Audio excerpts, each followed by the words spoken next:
catch a cold by being cold? Not really, but kind of. Let's talk about it.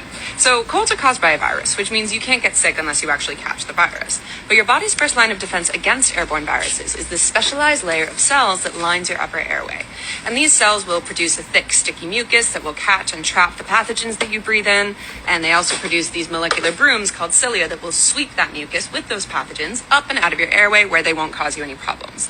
Now, these cells need a warm, moist environment to live in, which the inside of your body normally is. But during the winter, when you're breathing in cold, dry air all day, this layer of cells can actually get damaged. And you've probably felt this before. If you've ever slept in a really cold, dry room and then you wake up and your throat hurts, but then when you have a nice hot, steamy shower or you drink something warm, you feel better because you're replenishing that warm, moist environment. However, if a viral particle enters your system while your defenses are down, it's going to have a much easier time infecting you. So while being cold itself can't give you a cold, it does make you a lot more susceptible to the viruses that do.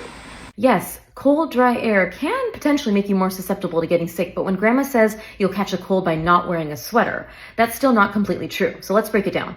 Like she said in this video, dry air can dehydrate your nasal mucosa, making it less effective at trapping and clearing pathogens while also impairing the function of cilia, those tiny broom hair-like structures that sweep out mucus and trap viruses. Also, in general, many viruses like rhinovirus and influenza thrive in cold, dry environments where they remain stable and airborne longer, increasing the risk of infection. And it doesn't actually stop there. Unmanaged allergies like allergic rhinitis can inflame the nasal passages and disrupt the normal mucosal barrier. This inflammation makes it easier for viruses to bypass defenses, while people with allergies often experience dry nasal passages, compounding their vulnerability to respiratory viruses if their allergies are uncontrolled. To combat these risks, use a humidifier to maintain optimal indoor humidity, 40 to 60%. And note, if you have a dust mite allergy, humidifiers can actually worsen symptoms.